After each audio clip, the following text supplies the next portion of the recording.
Are you listening? Damn.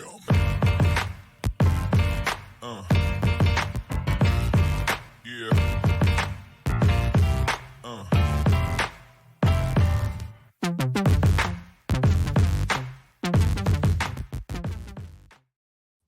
Hello and welcome to another episode of the Damn Podcast. I am your host, Angie Machado.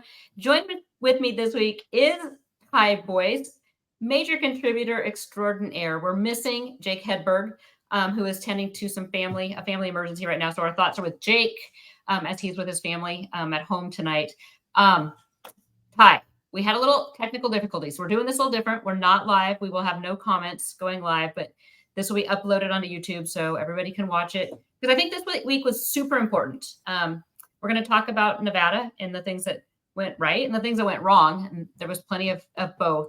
We're going to talk about UNLV coming to town, which I think presents some big challenges. Just especially looking at kind of where the Beaver struggles and where UNLV's strengths are.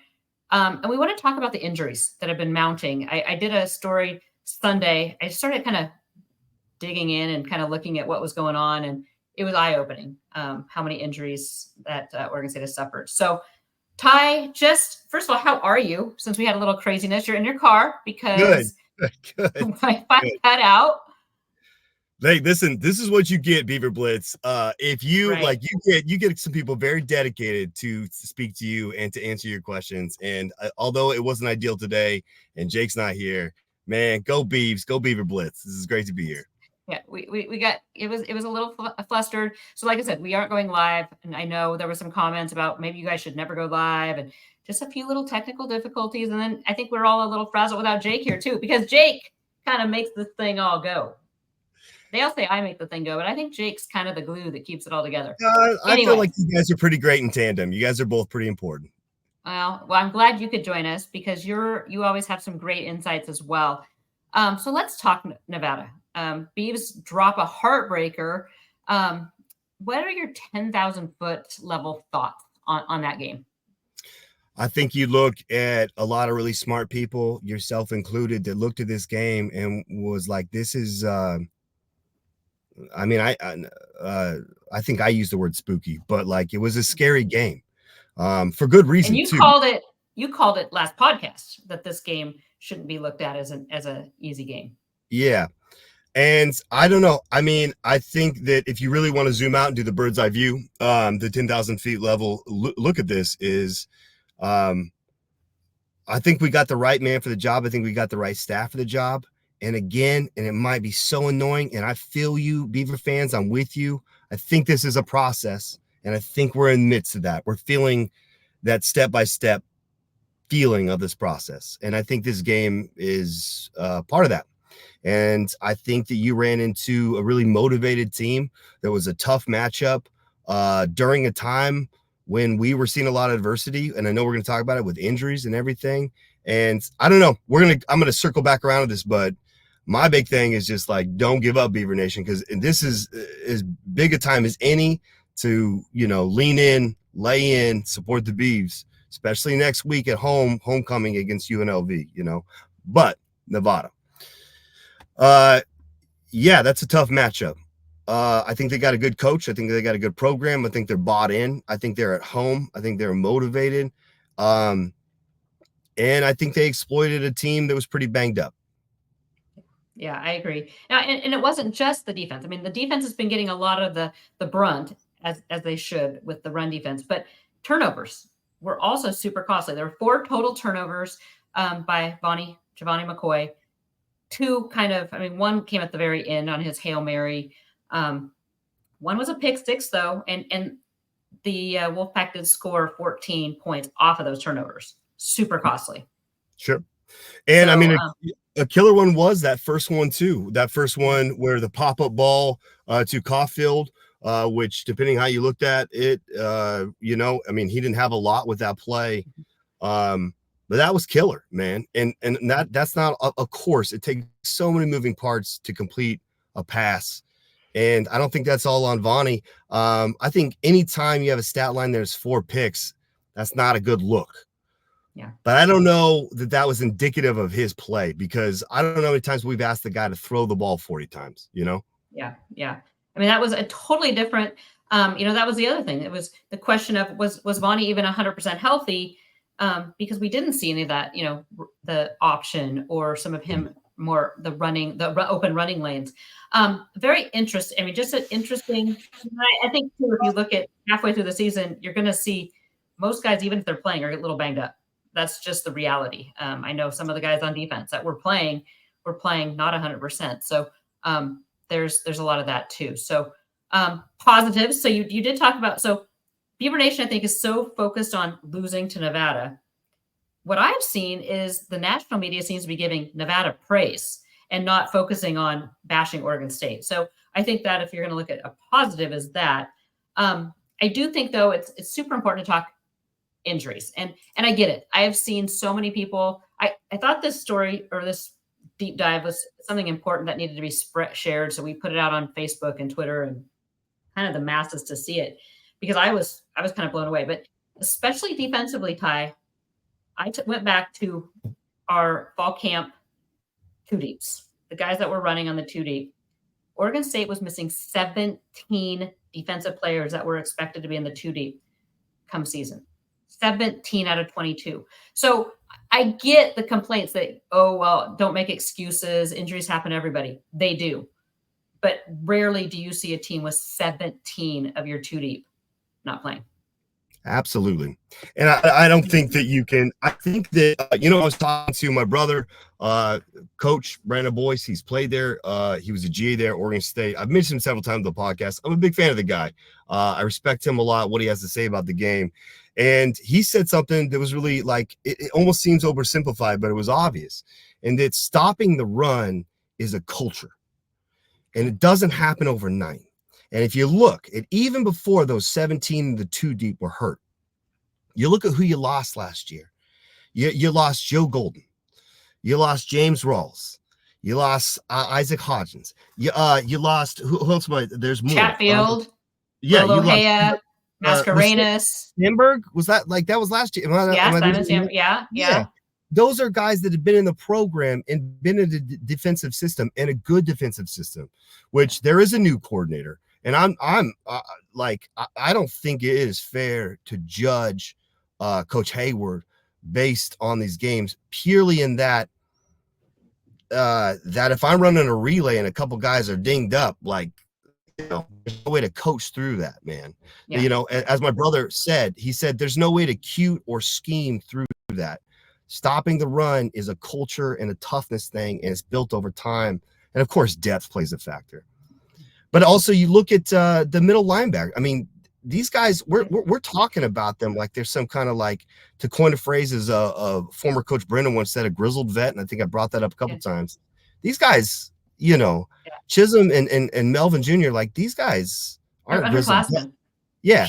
Also, really hard to play fast and to run downhill and stop the run when someone's in your lap. Again, this is a conversation I've had with Coach Boice, Brand Boice.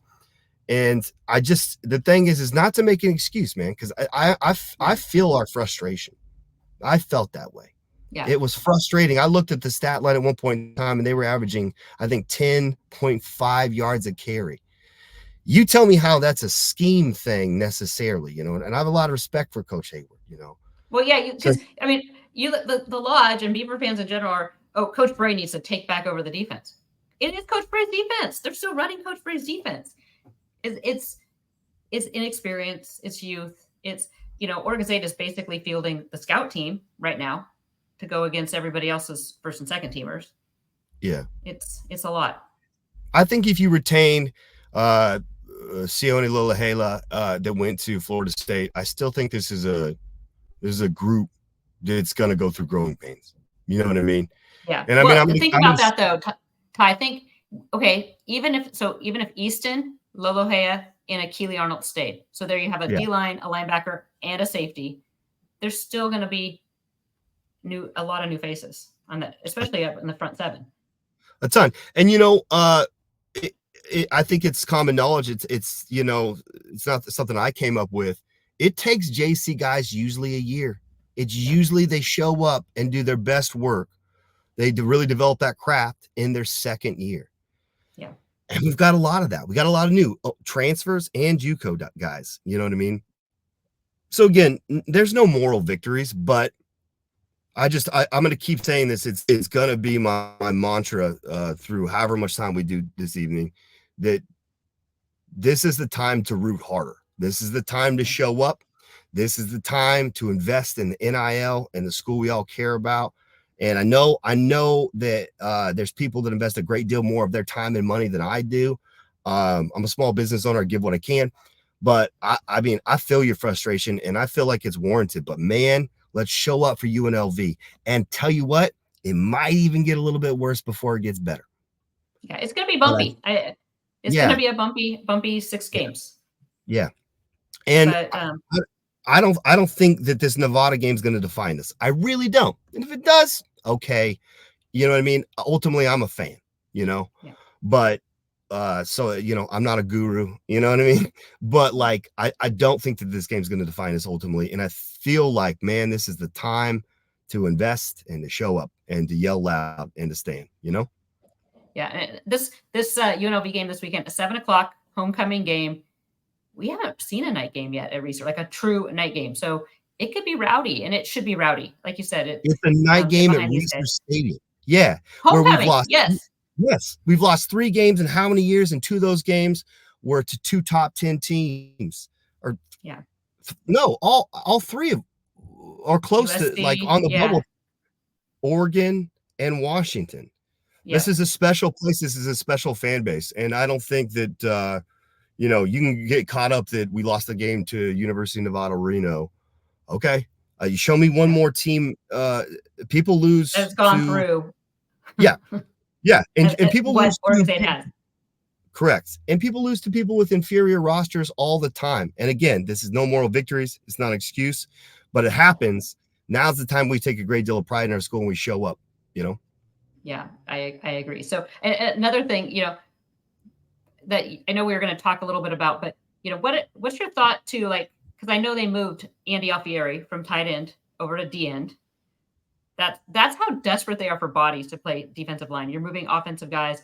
Andy had played linebacker at Cal, so he had some experience. But I've seen people, well, can't you just move a couple O linemen over? Totally different. I don't know. I think there's a craft that you learn, and I think that Andy Alfieri should be applauded, and we should root for him. Yeah. Because this is a coaching staff that's getting creative. You know what I mean? Yep. And I think that again, it's frustrating, but these kids are applauded. They should be applauded rather.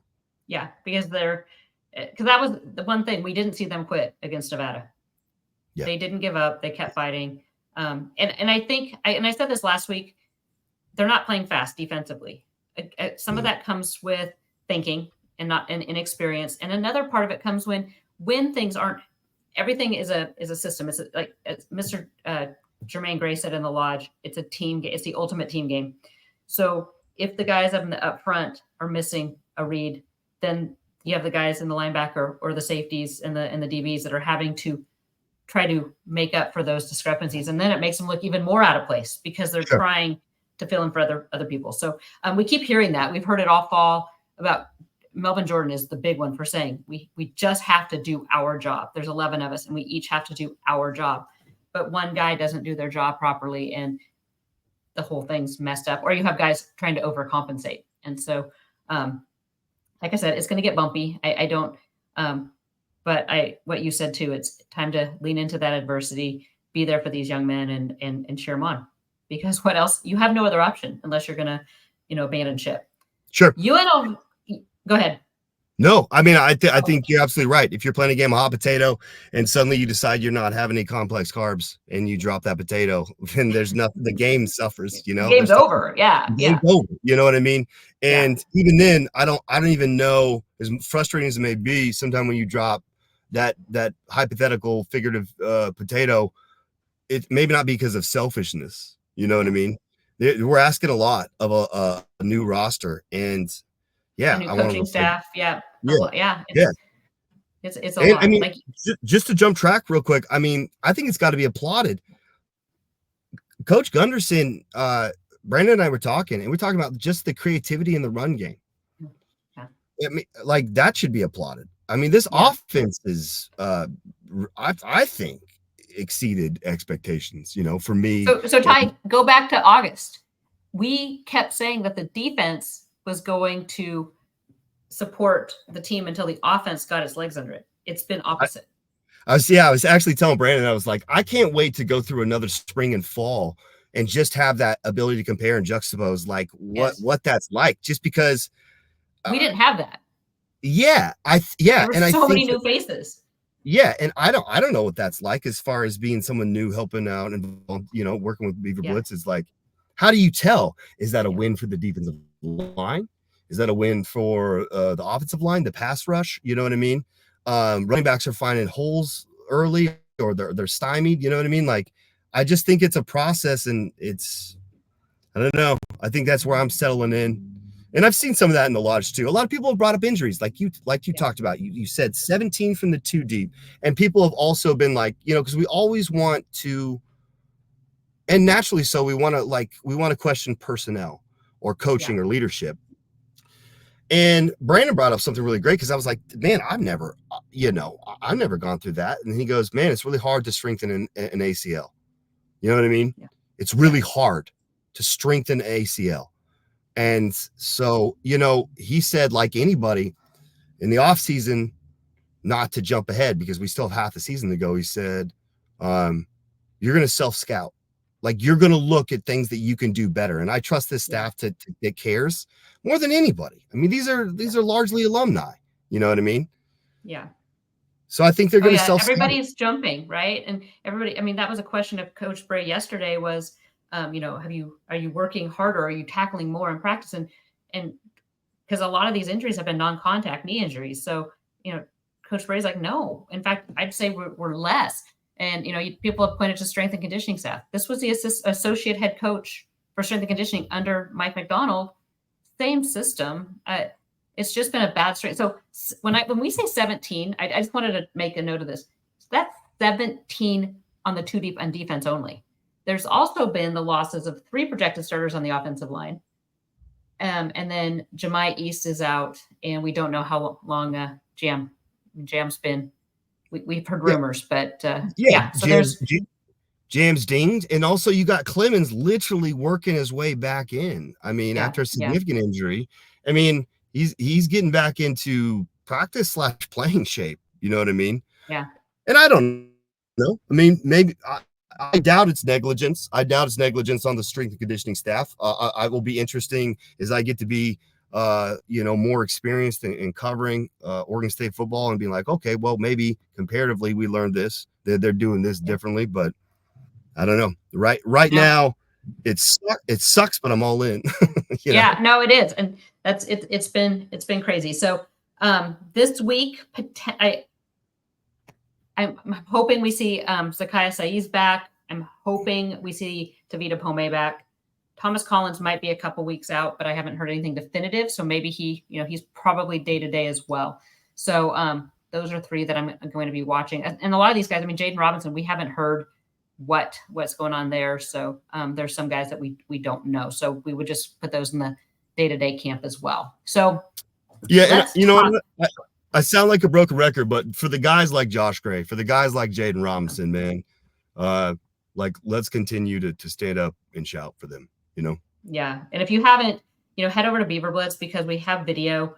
Yesterday was Coach Bray's video, but we also have the video up today from Coach Gunderson, and then Josh Gray and Gerard Christian Lichtenhand, Tank. He just says he even introduces himself as Tank now. So it's a really good interview, especially Gundy and Trent, Coach Bray. I think both of those guys, you watch it, and I think it makes you really realize that these guys know what they're doing. And it gives you some confidence in what they're doing. But I love watching Josh Gray. He is, I believe this weekend is his 50th start. He'll take the record for most starts. So there's some fun little takeaways there, and how much he loves Oregon State. So let's talk, though, about UNLV, because I think this is a team that never was really thought much of. New coach with Barry Odom for it's been about 2 years now. 5-1. They are 5-1. They have the number 5th ranked rush offense in the country. Oregon State comes in at number 6, so it's the 2 top ranked offenses. But the stat that gets me, and it concerns me, Ty, is that UNLV is also the number 20th ranked rush defense, whereas Oregon State is 116th. Yeah.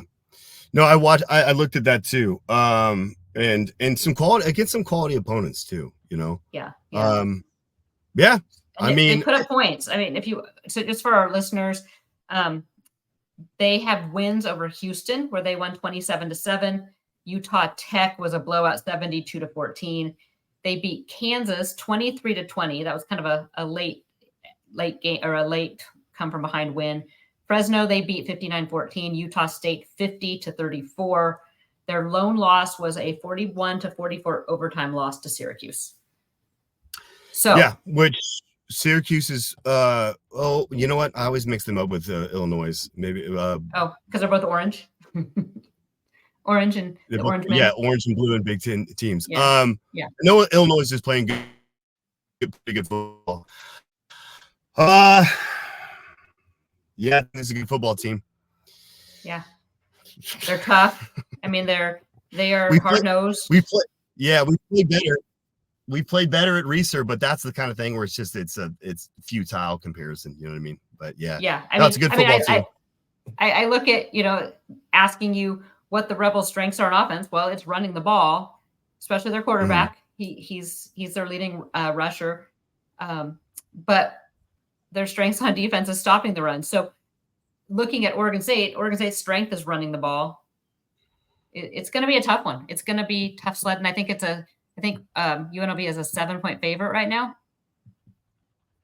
which I actually thought it might be more. Yeah, for sure. I think that I mean, again, and I sound like a broken record, but to coin a phrase from Brandon, he said, man, it's about, you got to go to work, and it's about toughness. It's about culture. Yeah. And, I mean, easy for me to say as a fan. I'm sitting here talking about it. Those boys got to go out there, and they don't play the game on paper. So I don't know.